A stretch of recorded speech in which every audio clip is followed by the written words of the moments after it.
My wife was taking chemo for cancer. And during that same time, I was with someone else. This is my confession, and maybe the biggest mistake of my life. I was inside another woman while my wife was losing her hair to poison meant to save her life. That sentence still makes me sick to write, but it's the truth. Sarah was 3 months into chemo when I started texting Melissa from work. 3 months of watching the strongest person I knew turn gray and fragile. 3 months of sleeping in a guest room because she was too nauseous to share a bed. 3 months of pretending I was strong enough for this. Sarah and I had been married 8 years. Good years. She laughed at my stupid jokes and made me feel like I could conquer anything. We had plans for kids, a bigger house, growing old together. Cancer wasn't supposed to be part of that equation. When the doctors said aggressive treatment, I nodded and held her hand, but inside I was screaming that this wasn't the life I'd signed up for.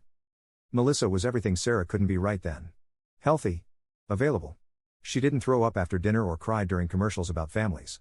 She wanted to grab drinks after work. She texted me good morning. She made me feel like a man instead of a caregiver. I told myself I deserved some happiness. I told myself Sarah would never know. I told myself a lot of lies. The first time I kissed Melissa was in the parking garage after everyone else had gone home. Sarah was at another appointment, another infusion, another day of fighting for her life while I was thinking about someone else's lips.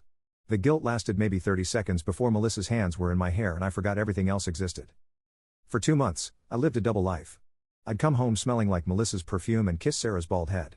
I'd help her to the bathroom when she was too weak to walk alone, then text Melissa about meeting up later. Sarah would thank me for being so supportive, so strong, so loving. Each word was a knife I twisted deeper into both of us. Sarah found out the way these things always happen. My phone buzzed during one of her bad days when she couldn't keep water down and I was supposed to be taking care of her. Melissa's name lit up the screen with a message I should have deleted. Missing you already. Last night was incredible. Sarah didn't scream. She didn't cry. She just looked at the phone, then at me, then back at the phone. Her face went completely empty, like someone had just turned off a light switch behind her eyes. How long?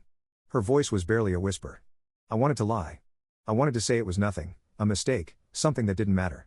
But looking at her sitting there, so small in her oversized sweater, a woman fighting cancer while I was fighting for someone else's attention, I couldn't add another lie to the pile. 2 months. She nodded once. Set my phone down carefully on the nightstand. Then she walked to our closet and started packing a bag. Sarah, please, we can talk about this. She didn't turn around. I need to focus on staying alive. I can't do that and deal with this too. She left that night to stay with her sister. No begging, no second chances, no promises to work it out. Just silence where my wife used to be. The divorce papers came while Sarah was in the hospital for complications from her treatment. I found out from her sister, who called to tell me Sarah had developed an infection and her white blood cell count had crashed. When I tried to visit, security escorted me out. Apparently, I was no longer considered family. Melissa disappeared faster than morning fog. Turns out, sleeping with a married man whose wife has cancer isn't the romantic story she wanted to tell her friends. She transferred departments within a week and wouldn't return my calls. I guess I wasn't as charming when I came with divorce papers and a reputation as the guy who cheated on his sick wife. Word travels fast in our town.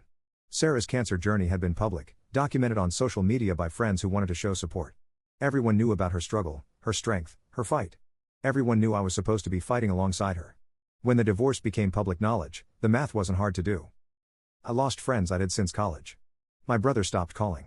My parents were disappointed beyond words. At the grocery store, people I'd known for years would see me coming and turn down different aisles. The pharmacist where Sarah got her medications wouldn't make eye contact when I picked up my blood pressure medicine. My job became unbearable. Whispers in the break room would stop when I walked in. Someone left printed articles about supporting cancer patients on my desk. HR called me in for a conversation about workplace conduct after they heard about Melissa. I took early retirement just to escape the stares and the judgment. Sarah beat the cancer. I found out through mutual friends who made it clear the information wasn't meant for me. She was in remission, getting her strength back, learning to trust her body again. The woman who'd fought death and won couldn't spare any energy to hate me. I wasn't even worth that much emotion anymore. I tried to reach out once, a year later. I wanted to apologize, to explain, to maybe find some forgiveness. Her sister answered Sarah's phone. She's happy now, she said. Really happy. Don't you dare try to take that away from her too. The line went dead. I live alone now in a studio apartment across town. I see pictures sometimes, on social media accounts I'm blocked from but can still glimpse through mutual connections. Sarah remarried 2 years ago to a man who looks at her the way I used to. Her hair grew back curly and beautiful. She glows with the kind of happiness I remember giving her once, before I threw it away for 2 months of feeling wanted by someone who never really wanted me at all. I traded a lifetime with the woman I loved for a few hours with someone who disappeared the moment things got complicated. While Sarah was fighting for her life, I was busy destroying mine, and I was too selfish to see the difference until it was too late to matter.